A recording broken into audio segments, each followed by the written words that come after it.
Milyong tao nagtipon dito sa Manila, sa Luneta Park, Rizal Park at EDSA, sa People Power Monument at sa iba't ibang lungsod sa Pilipinas para magprotesta laban sa korupsyon, lalo na tungkol sa mga flood control projects. Pili ng mga tao ang September 21 dahil ito rin ang araw kung saan dineclare ni Ferdinand Marcos ang martial law. Civil society groups, student organizations, simbahan, labor unions at iba pang political coalitions ang nag-organize ng trillion peso march.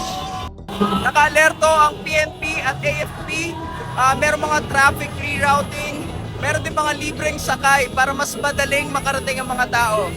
Gusto ng mga nagprotesta ng investigasyon at panagutan ng mga nakaupong sangkot. Nananawagan din sila ng pagbawi ng pondo at mga luxury goods na umano'y galing sa korupsyon sa flood control projects.